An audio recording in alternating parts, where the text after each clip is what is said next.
So, okay. Hello, everybody. My name is Dietmar Kuhl.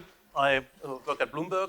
And the first thing I want to mention, as some other have mentioned in their talks as well, I'm by no means an expert on that stuff.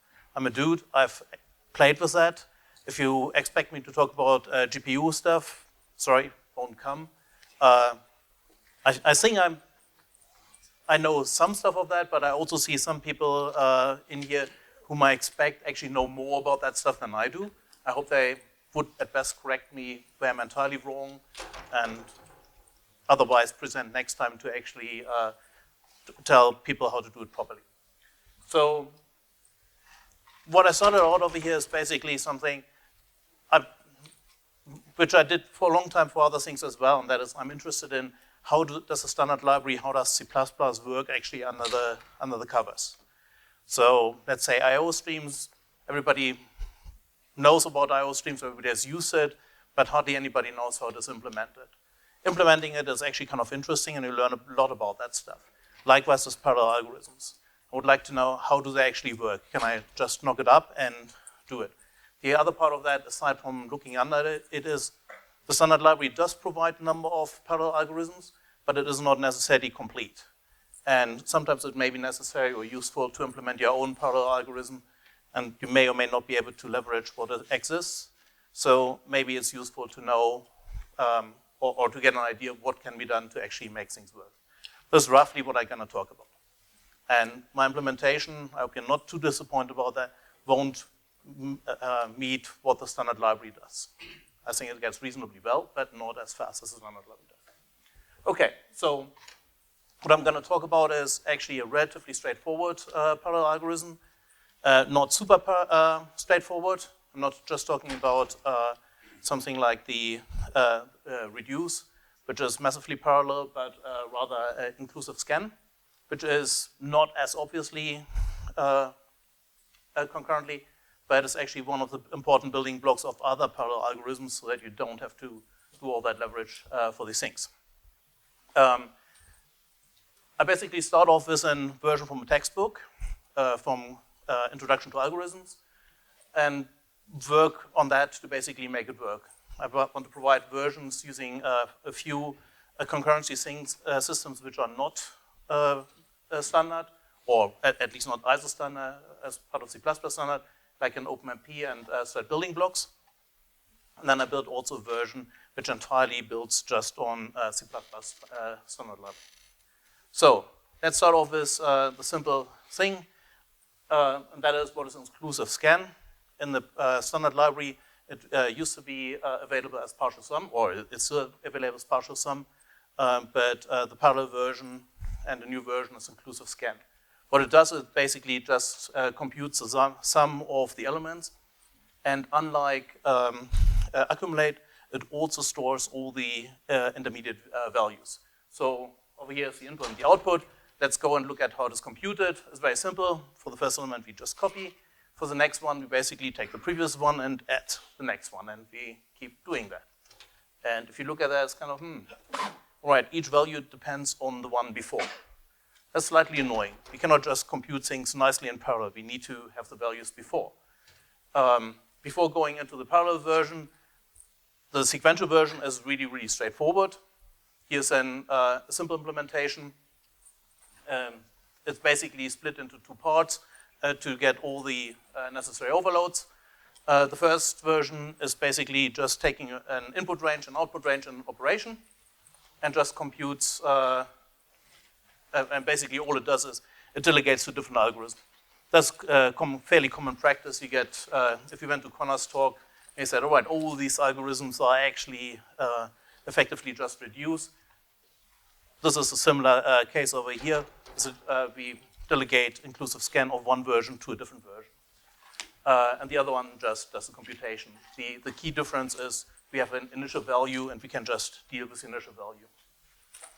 So this is basically, yeah, okay, we have a special case for, well, if there's nothing to do, then we don't do that, and otherwise we now have an initial value we can work off. But this is the reason, the initial value is the cause of a lot of plus ones in some of my code.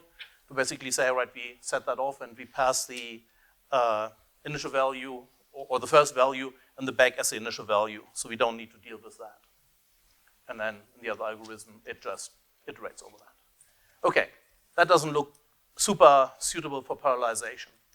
And indeed, when you do parallelize this algorithm, you actually do end up doing more work. That is, if that were a sequential approach, you would actually spend more time. However, because things are parallel and we can actually use more processors to do more work, we may bring down the overall time by actually spending instead more work. This is the basic idea. So the rough idea is, yeah, we decompose the algorithm, the sequences into two and keep doing that, and we compute basically the initial values of what we need to store of intermediate steps, and then we just distribute that. Or to write it differently, so we can compute, if we have the middle, let's say, we have the middle value of the initial sum, we can basically fill the two sequences in parallel. This works nicely. And then obviously if we do that instead of doing it with just 2, we can do that with 4 or 8 or 16. Depending on how many processes we have, we can do that nicely in parallel. So all we need to achieve is compute things quickly, and we can do that in log n time. This is effectively multiple accumulates running, and then we can also in log n time distribute things. So all in all, the algorithm spends O of n work, but actually just O of log n time, assuming we have infinite processes. Okay, so the implementation or the original algorithm of that, I've taken from this book. When I mention the name, nobody recognizes it. I hope the picture makes it recognized. Well, most people hopefully have seen that. I know it when it had still just 3 authors, but I don't think there was a parallel algorithm in there. And this is how the algorithm looks over there. There are 2 algorithms being called, pscan up, which basically computes the intermediate sums, and then pscan down, which distributes them. And this is basically the initial algorithm, which basically just orchestrates that. So implementing that algorithm, so the first step is actually taking the algorithm and translating it to C++. Well, this is relatively straightforward. This is actually just the same steps, and it's not super interesting. It gets a little bit more interesting if you look at something like pscan up, because there's actually concurrency happening. So this pigeon language over here basically has a spawn operation to kick off a thread. So basically the spawn executes concurrently to the non-spawn version, and that and sync, we basically expect both of the other threads which are spawned to come back. And after sync, we have basically the results of both of these in place. So translating that to C++ is also fairly straightforward, and I'm using something which was sort of being removed and not being removed, std async. So for a while, people told me, yeah, no, std async is the way to go. If you want to do things in parallel, use std async. And then they go, well, it doesn't quite have the right interface. It produces the wrong future, as far as I understand it. But fine. Let's use std async. And we basically kick off a thread by std async, and we just wait for it. And then the other thing processes the same thing. The way it works effectively is it basically stores things over here in this temp variable, which is basically an intermediate stage, and then actually distributes things. The algorithm, if you look at it over here, actually has that, these 2 internal arrays, y and t, to basically store the intermediate stage. It would be nice not to have intermediate memory, but I think to make the algorithm actually effective, there will be some extra memory needed. Okay, so this is one direction. The other direction is actually just the same thing. It basically just decomposes everything nicely and spawns threads and then syncs. And again, we do that with async and wait, and that should be fine. So basically, this is a little translation of the algorithm. If anybody has experience with taking a textbook and translating an algorithm and trying to run it, you would not expect it to run particularly fast, I guess. So let's see how bad that runs. First off, it's important to mention on what kind of machine I'm executing things. the stuff is executed on a machine that actually has quite a number of cores, 64 cores. It's a Knight's Landing machine. They're all on one chip. It has 16 gigs of relatively fast to access memory on that chip, in addition to whatever caches it has. So it has basically, and then it's 4 times hyper-threaded. So if you run a parallel program over there, standard libraries typically report that it has 256 hardware threads. So it should be actually massively faster. Now we all know that memory is a contention, and actually running this thing on, let's say, just an InclusiveScan on integers actually doesn't give a lot of benefit, at least not as massive as I would have hoped for. But so I basically compute something which is a made-up problem. Let's say we compute a sequence of 4 times 4 float matrices just computed against each other. There are more interesting use cases which are just harder to explain. And I think people understand how matrix multiplication looks like. It actually does a number of operations on that. It's just intended to not make it entirely memory bound. And then I will show graphs, and low is good, high is bad. So all of the graphs show something like that. You see maybe you basically see at the bottom a light blue line. This is the benchmark. This is what I mean with benchmark. This is a sequential version. And the parallel version we just implemented is that orange, is that violet line. That is not good. So we just did some work and we made it all nice and parallel and probably used quite a bit of CPU power, and it got something in the order of 1,500 times slower. We want to have it a lot faster. At the bottom, you see a number of other guys. I will explain those. So the first step is the algorithm actually creates a lot of tiny tasks. For each element, it basically effectively it creates, well, not for all of them, but for half of the elements, it basically creates at least actually it's more than that. It creates a lot of these async futures. So a huge amount of futures generated. We don't necessarily need to do that. Once we actually have a range which is reasonably small, we can reasonably decide, let's stop trying to do something concurrently over here, and we just do it sequentially on that level, and then we execute these in parallel. So effectively, we change the algorithm. The main change over here is just on that bolded line to basically say instead of we stop at 1, when we have moved down to the smallest bit, we stop at some min size, whatever min size is. And I basically tried with a few variations. And then once we have reached that level, we basically just do accumulate, because the first guy is just computing the sums of subsections. And likewise, in the second case, because now we cannot actually we need to basically change these things in Lockstep, because otherwise we wouldn't compute all the sums we need. This guy, we need to actually use the same blocking to basically figure out what are the values we then need to distribute. And so we do inclusive scans on the subranges. And that improves things quite a lot. As you could see from that graph, this is all at the bottom over here. So with that, the computation is, let's say, only 200 times slower. Okay, well, okay, I'm not going to stop here. That would be bad, right? So the thing is, over here, I'm just using async, which is something which is nicely provided by the standard library. But actually, I just need to get some jobs scheduled. And async is certainly one way to do that. There are other ways to do it. And one way we could do is, let's say, I use thread building blocks.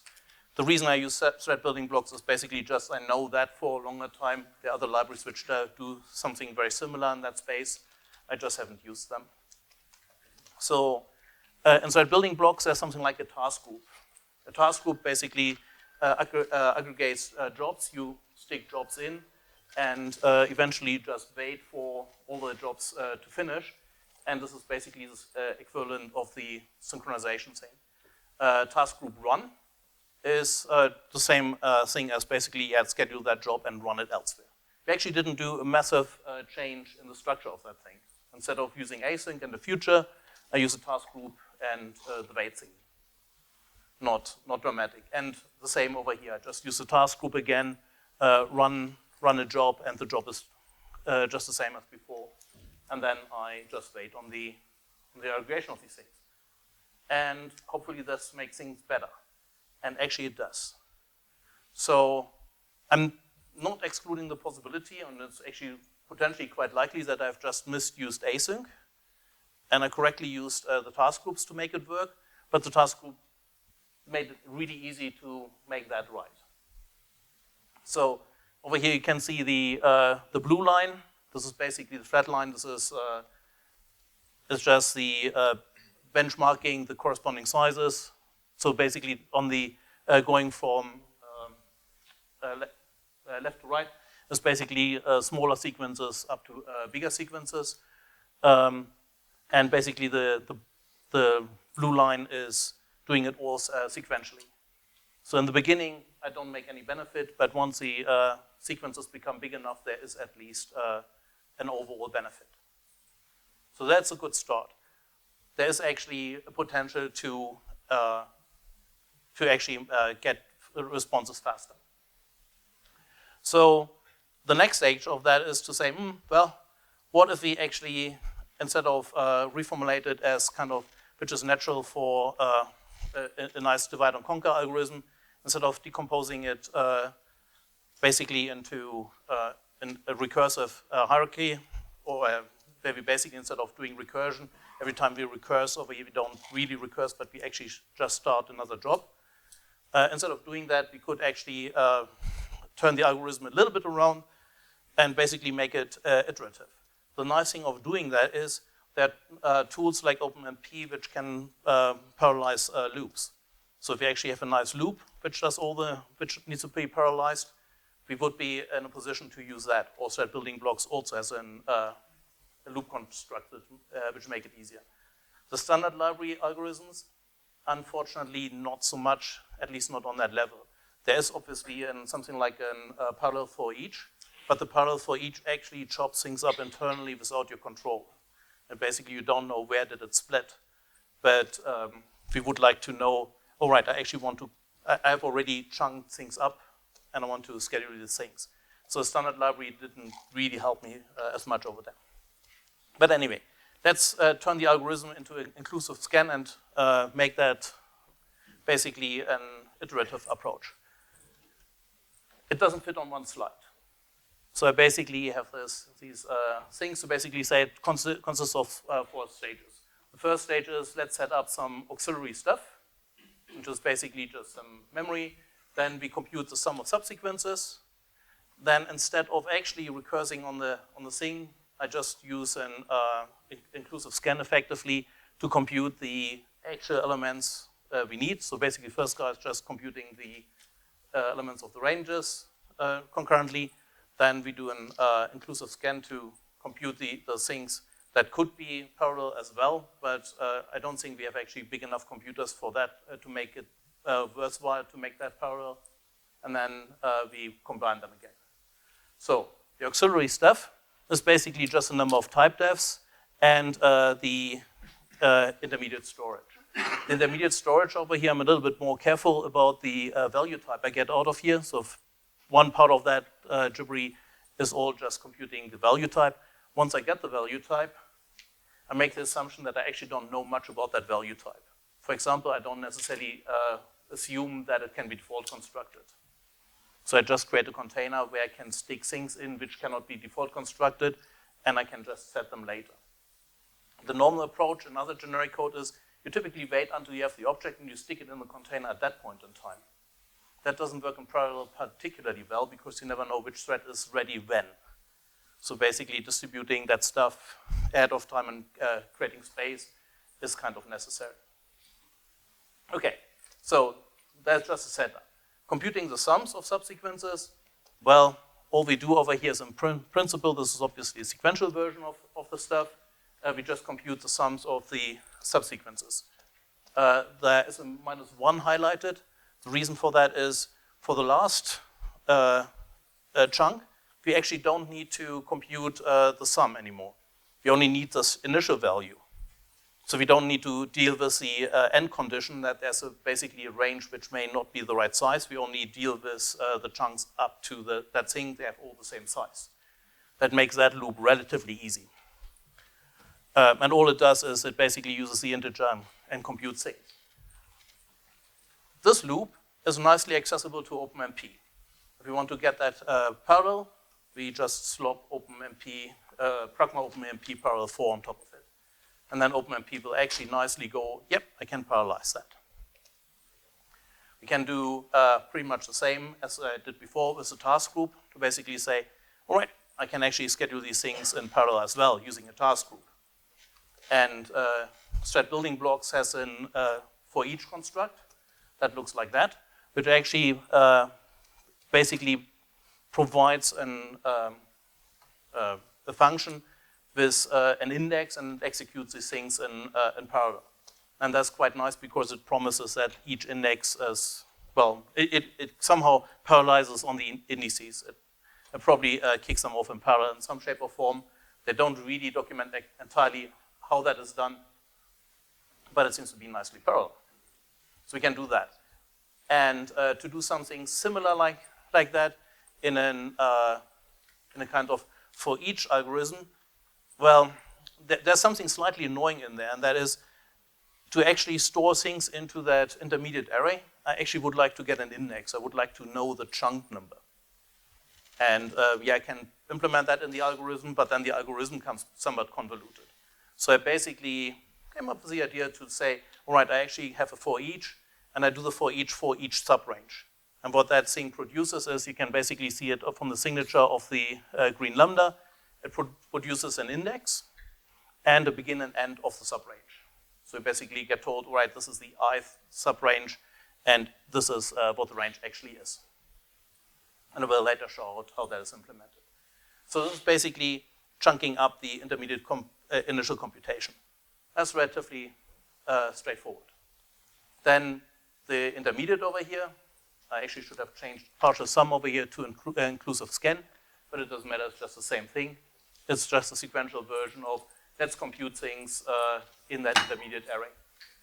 One thing which is slightly annoying over here is the intermediate array actually is optionals. They would all be populated by the time we get here, but we need to have that funny, I didn't highlight that, we need to dereference the elements we get to get the actual value of the optional rather than the optional. We want to apply the operation which we get to the actual elements. And then the other end is more of the same. We basically, again, go over the entire sequence. This time, we need to process all sequences. So there's actually special handling of the end sequence, of the end chunk. So most of the chunks are equal sized, but the last one may have a smaller size. This is a reason for the green stuff at the back. And then the next stage is to basically compute an initial value of the InclusiveScan, so that from then on everything works nicely, and I do the same thing as I did with the initial value. Basically, right, I take the value I get from the intermediate thing. This is the star temp of the I-1 thingy, together with the current position, and basically compute that. There's a little bit of jiggering about with the iterators over here, because I actually have two sequences which are parallel, the two sequences where I need to write things to, and the source sequence where I get things from. So I basically need to compute the start position twice, and that happens in both of these cases. But this is relatively straightforward translation of the original algorithm. So, and then, again, making that parallel, because that is now a loop, we can make it parallel with OpenMP, or with task groups, or with parallel 4, or again, although this becomes, again, a little bit more complicated, with the for each subrange. And the for each subrange would basically execute things. And there's something in there which I didn't mention before. I basically pretend I know what an executor is. The standard committee is in discussions what an executor is since probably 10 years. And hopefully we'll discuss only another 2 years or so we get into 23 and we actually get these things into the standard library. That would be really nice. but all I need over here is something, I assume this thing has an operation execute, and I execute a function. Okay, so with that, I have implementations, and to basically run things in parallel, and this is how the graph looks like. Unfortunately, there's a massive outlier at the start. I don't know where that came from and what that does. And basically it hides a little bit what's going on over there. So basically this is the same graph with just some of the top stuff cut off to make it look a little bit nicer. So one of the green one actually became slower. There's no surprise. This is actually basically the sequential algorithm.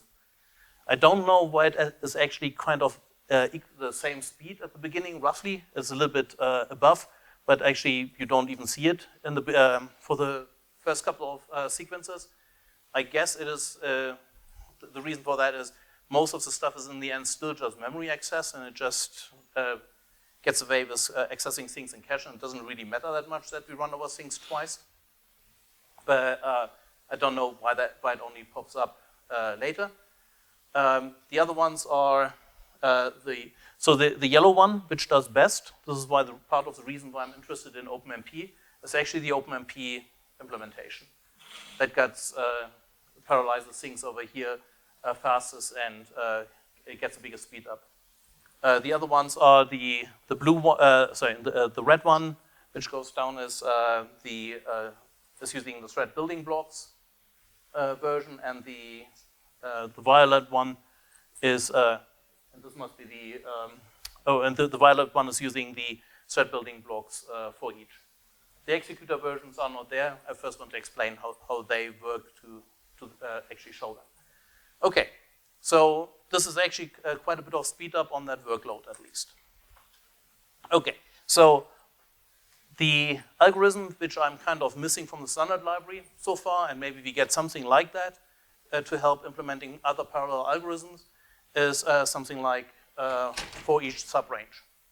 The idea for each subrange, as I mentioned, is basically we basically produce an index of the current range, and we basically also say this is the begin and the end of the range.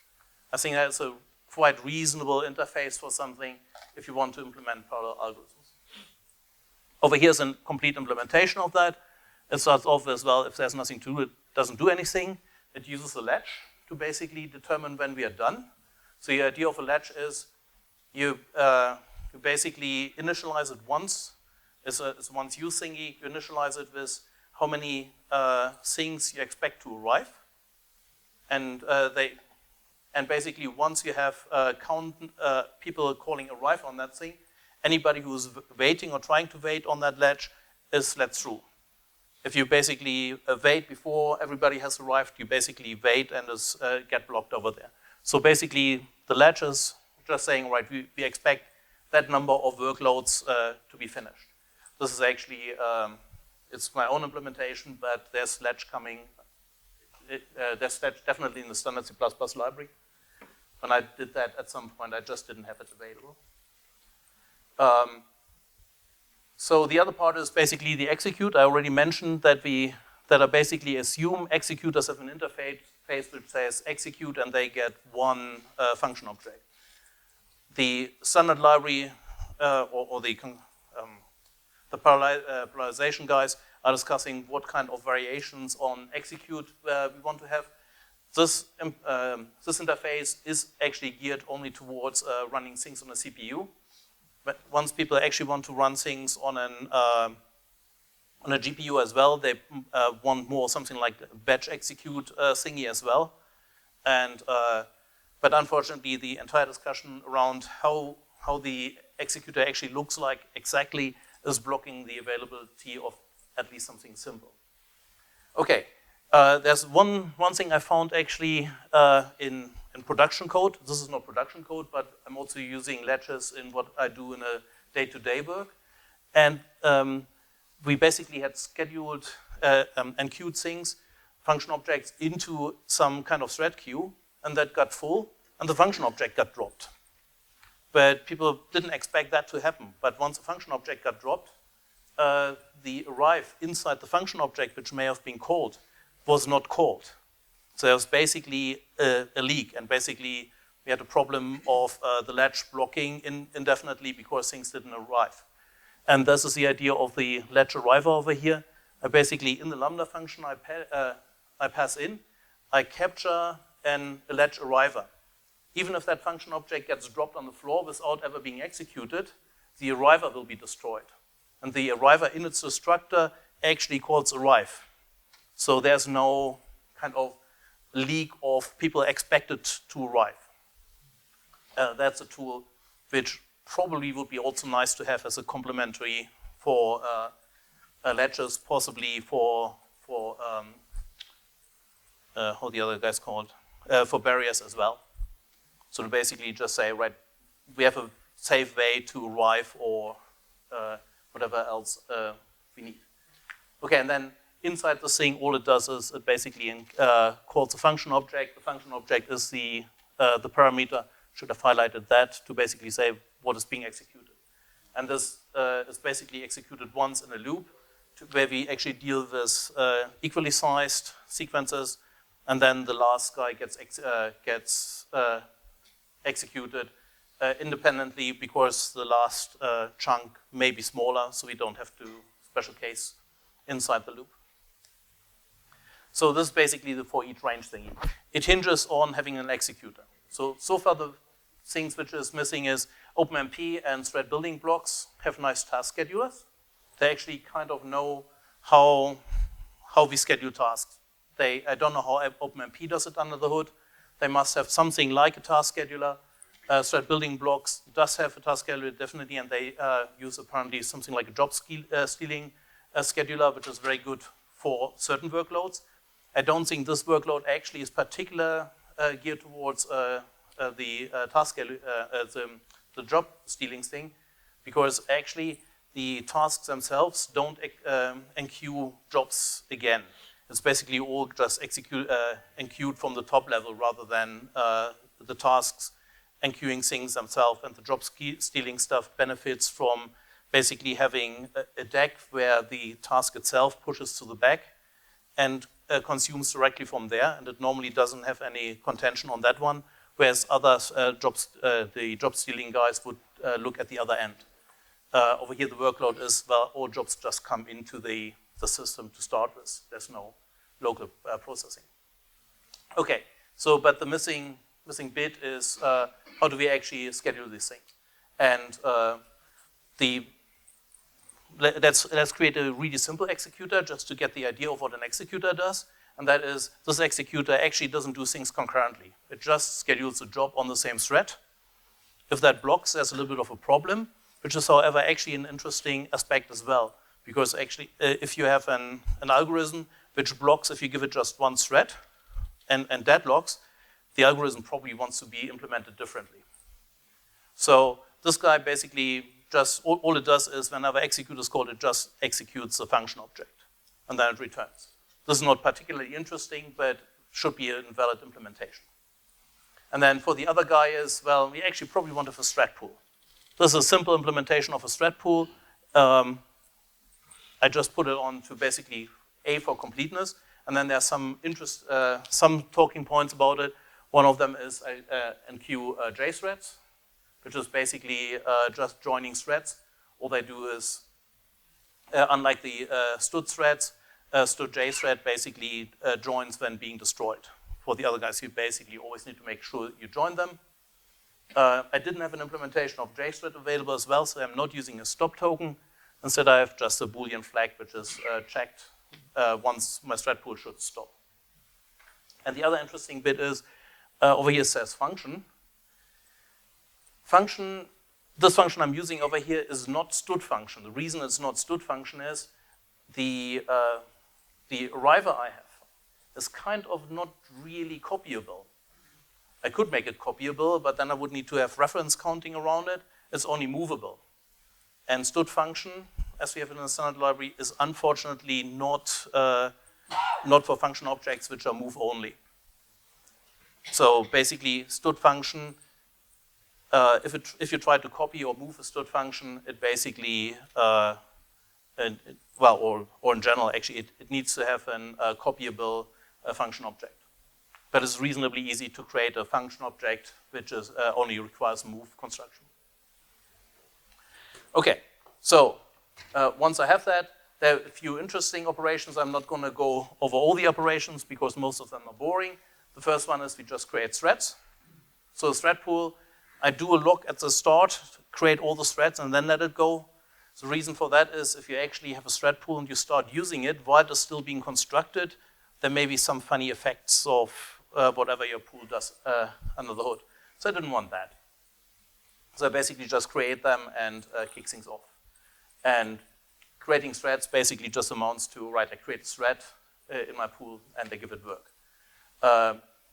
Scheduling something, there's nothing magic in here at all. You basically block the queue and place a function object, and then we signal in case any thread is waiting to execute things. Doing normal execution, hopefully we don't need to signal, but whatever. And then the other side is the work. The work is a little bit more complicated because you need to a little bit fuff around. The first thing is to basically, well, potentially wait if something is on, and I need a unique lock to actually use wait. And then actually the next step is to extract the function object. And the slight pitfall, which is however really quickly noticed, is to actually keep the lock while executing the function. Obviously you need to first release the lock and then execute the function because otherwise you kill all the concurrency. Okay, so this is straightforward. And then based on that we can actually create a really a fairly simple pool executor. It basically just takes the pool, kicks one of these things up, and every time it calls execute, it just sticks the function into that pool. The executor design at the moment assumes that executors are efficiently copyable. That is, may or may not be the, well, it needs to be the case. There could be other designs where you actually have the executor keep it as a reference, but the design in the standard library is executors are lightweight and you just copy them. Over here, I'm just create as an executor and keep a shared pointer to the thread pool. There could also be a design where you basically keep one thread pool per program sitting somewhere, and you keep that. This is, I don't have a huge amount of experience what is the right approach over there. This is part of the reason why I would like people who actually understand that stuff to implement executors so I can just use them.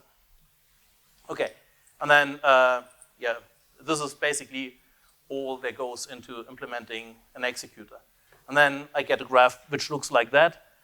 Annoyingly, at the beginning, again, it makes things a lot slower. So I basically, before I get effective with my implementation, I need to have a minimal size. So I cut off some of that stuff to make it actually more visible. The green stuff is still the sequential executor. So we would expect that to be actually slower, about half as slow as the sequential version because it runs over the sequence twice. And that is basically nearly, well, it's a little bit better, but otherwise achieved. And then the various executors, which I actually show over here, is basically the pool executor, which I just had described as the yellow version. I didn't want to actually add the entire details for an executor which does it with multiple pools, but this is basically all it does is the executor, it uses the same thread pool as before, but splits up the threads kind of evenly between n number of pools, and the executor just goes over them, and basically every time it enqueues a job, it goes to the next one. This would be the, which one is that? This is the red version, which is kind of nice. I did try to create a job stealing executor myself, but I entirely failed, I think. Well, I didn't entirely fail. This is this is one of the version, and the last one, the gray version, is basically using the task group from thread building blocks again. The interesting bit over there is this thread building block version. I would have expected to be better, but this basically the reason it starts getting good or reasonable relatively late must be in the algorithm. So there's still things in how do I actually implement the algorithm properly, which should make it hopefully better. Okay, with all that said, let's go to how we actually do that. And this is actually a little bit fast, but this is getting to the end. But so the way we actually want to use InclusiveScan is none of that stuff. The entire implementation I showed, I think, is relatively complicated. It's certainly more complicated than I would like it to be. I would like to have just an InclusiveScan and say, yeah, just execute it, please. And the standard library already has that. This is basically, I just use an algorithm to show what kind of steps I think you need to go to if you want to implement a different algorithm. In practice, we want to use InclusiveScan with either PAR, which is basically the execution policy to say, execute things concurrently on different threads. And you promise that your element access functions on whatever use iterators function objects can be executed without deadlocking. Or we want to use PAR unseek. This is basically the version where you go, well, not only are the things thread safe, but you can actually execute multiple of these things kind of on the same thread. This is for something like if you use SIMD operations or schedule things on a GPU-like thing, where actually the same thread may execute multiple things. So you cannot even have a lock inside any of these guys. And then InclusiveScan seek is the interesting case where you go, well, let's try out before going anything concurrently, actually try whether the algorithm works in sequence. This is, by the way, one of the things I didn't mention so far. While implementing all of these things, the first implementation I had for all of these guys was using a sequential algorithm. And also the next step is, all right, I use chunks. Using big chunks and in parallel settings may cause problems, but first I tried with tiny chunks, let's say 4 elements per chunk. So you basically make sure that the chunking business works. If you use 8,000 as a chunk and you try in your test cases with 100 elements, you never get into the chunking. So you basically want to make sure that you hit things, at least doing development with reasonably small things. Okay, so all that said, the parallel version, I do the same benchmarking with the parallel version. The violet thing over here was the best algorithm I came up with. The green version is obviously the sequential one, and then the yellow is the PAR and the red is the PAR unseek. The reason, I'm not entirely sure why the PAR unseek is actually relatively consistently faster, because I don't think on that system the algorithms actually have a lot of opportunity to take advantage of anything to make it faster over there, but apparently they did. Okay, so this is pretty much what I wanted to talk about, and so the conclusions I get from that is the parallel algorithms actually do speed things up, at least once you have large workloads. On tiny workloads, they probably don't. And that's even true if you don't just have massively parallel algorithms, but basically something like there's a dependency between elements, as in InclusiveScan.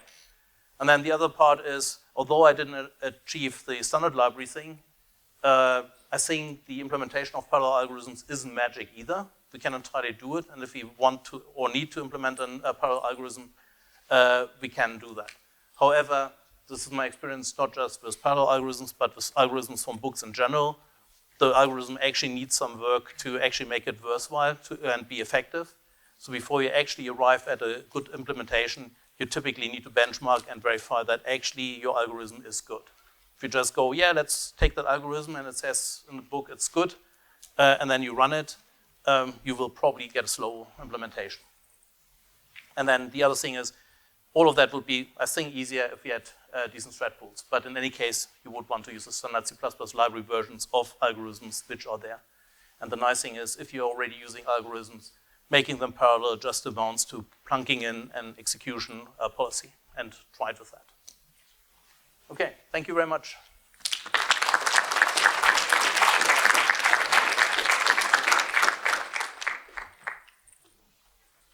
So, any questions or any discussions, comments? Yes? Just curious, what is Bloomberg actually using to parallelize the backend? Oh, to parallelize the backend? I largely don't, sorry, thanks. So the question is, what is Bloomberg actually using to parallelize the backend? The answer to that is, I don't know. I work in one particular area of Bloomberg, which is the data distribution, which is fairly concurrent, but we don't use any parallel algorithms because our workloads are typically, all right, here is one price and we need to process that through changes. And over there, we do use thread pools in some shape or form and message passing and all of that, but none of that stuff, no parallel algorithms or something. Okay. Anything else? Right. Thank you very much. Oh. Sorry. In the constructor of the thread pool, yes. You take a lock on the mutex. Can you please explain again why? Okay, the reason I take the lock on the mutex is I want the threads all be started before I start processing anything else. If you do not take the lock, you may already have a partially working thread pool, which if you enqueue things ahead of time, possibly from elsewhere, starts running. And I didn't want to do that. This is roughly things. Although, yeah, how do I get hold of the construction thingy? I thought the constructor can only be run by one thread. And that must be the first thing yeah. to do anything else. I don't understand. Yeah, okay, you're right. Maybe I don't need that mutex. It doesn't harm either. But it's basically just doing startup. The actually busy part is scheduling things. Okay? Just a question. For which number of data of items is async operations are better than the standard one? You mean right at the beginning? Yeah. The so going all the way back to, you mean when does that graph hit things? I didn't bother running it beyond that size because it already took ages. So this is a relative performance. So it still takes 3,500 times, I think, longer than the sequential version. And the sequential version already starts running lengthy. So it may eventually cut down, but I don't know at which size that would happen. I got bored of waiting. I guess my understanding of async creates a new thread every time. Instead of having a thread, yes. This is very expensive. But okay. If the site is very big, then you have a creation of yes. thread a lot of time, then it's like yes. in a thread pool.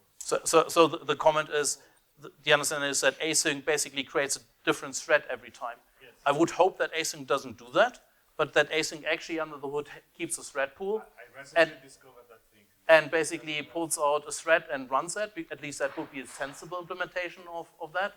But even so, even if it did that, I would expect it to be relatively slow because you create a future for every individual object over here. There's no chunking happening. And I think chunking is essential to avoid communication for tiny workloads eventually. Okay? Yeah.